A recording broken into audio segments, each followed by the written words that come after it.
I'm back with a new video tutorial.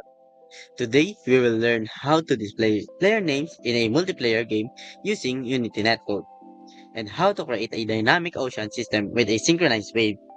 By the end, you will have a working multiplayer setup where player names are visible above their heads and the ocean waves are dynamically generated and synced across clients.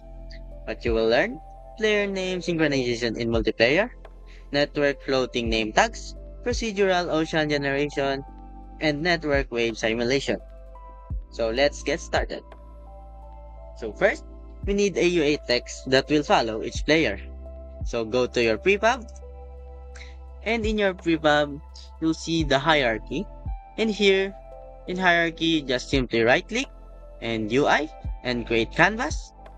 Then after you have canvas, right click in your canvas, UI, legacy, text. Then it's up to you how you will position your player name text. So now, let's go with the code.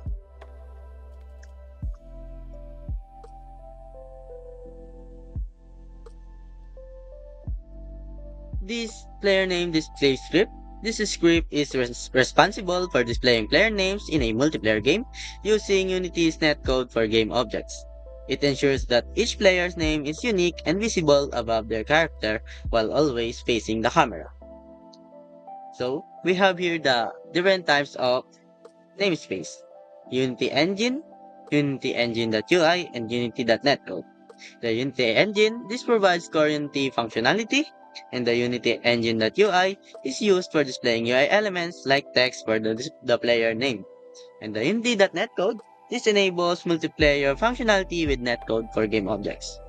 Now, we have here the class definition, the player name display, network behavior. The network behavior, this allows the script to work with Unity's networking system, which is the netcode. This script is attached to the player prefab to ensure every player gets a name. So let's go with the variables. Here we have the name text variable. This is a UI element that displays the player's name. Next one is the player transform. This stores the player's position and rotation. Have the main camera. This reference to the main camera used to orient the name. And lastly, we have here the player number. This is a synchronized variable that stores a unique player ID across network. The network variable, it ensures that every client in the game sees the same player number. Now, we're going to the on-network spawn method. We have here a if statement, the is server. This ensures only the host or server assigns player numbers. Inside of if we have a owner client ID, a unique ID assigned to each player by the netcode system. This calls the update player name client RPC to sync player names across all clients. Next method is the update player name client RPC. The client RPC, this functions runs on all clients to update the UI.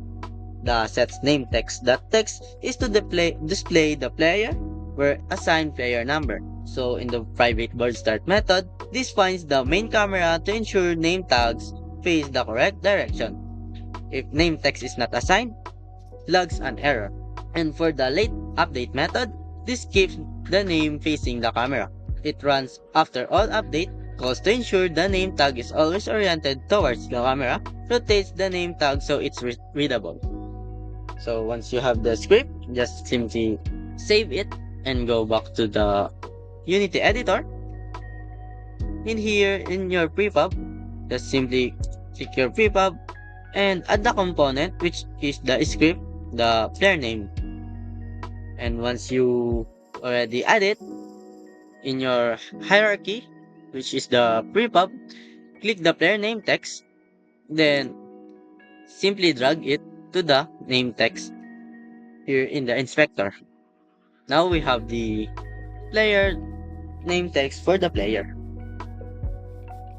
Here, let me show you that we have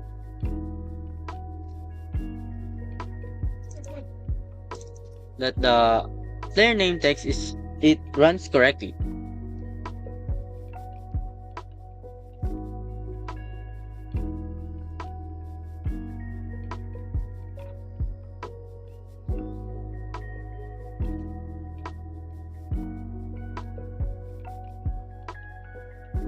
As you can see, you will see here in the game the player name text, and it starts with the player 0.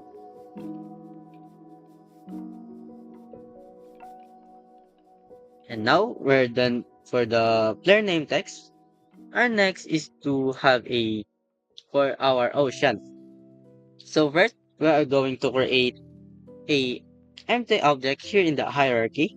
So first, we need to create a empty object, and it's up to you what will be the name of it. Because here in the empty game object, here we will put our ocean script.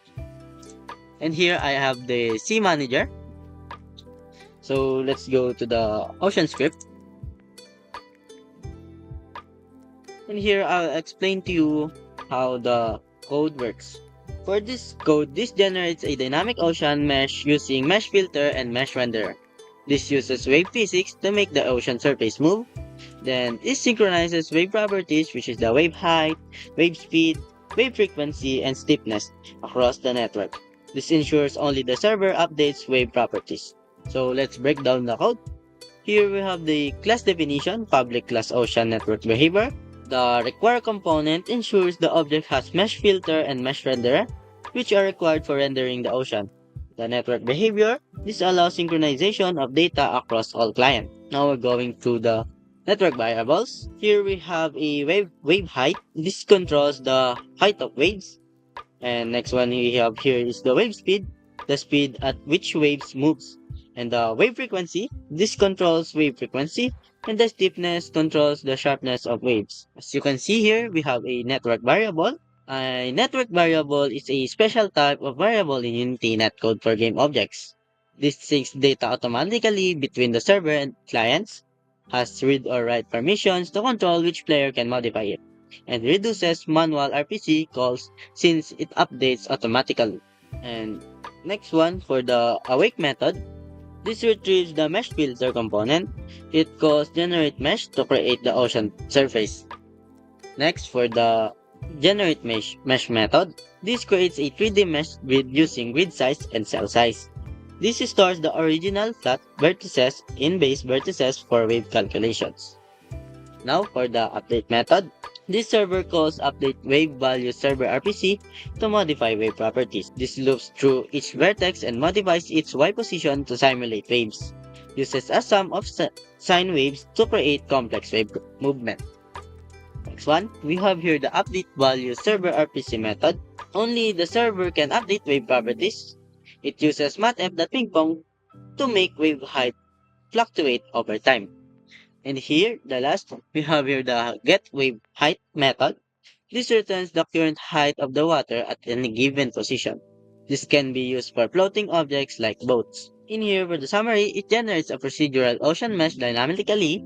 It applies sine wave physics to simulate water movement, uses netcode to synchronize wave behavior across all players. Server controls wave parameters, ensuring consistency.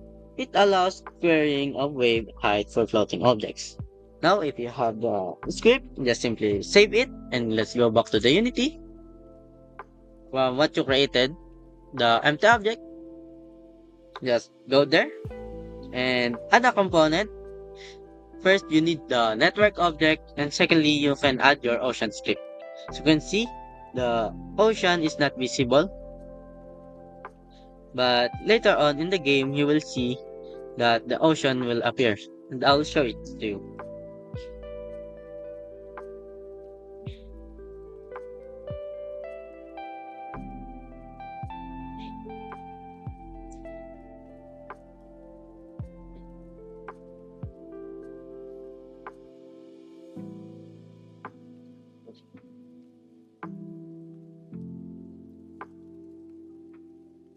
As you can see, when I start the game, the ocean will appear. And that's it. We've successfully created a multiplayer name display and a dynamic network ocean in Unity Netcode. If you found this helpful, don't forget to like, subscribe, and check out for more tutorials. Happy coding!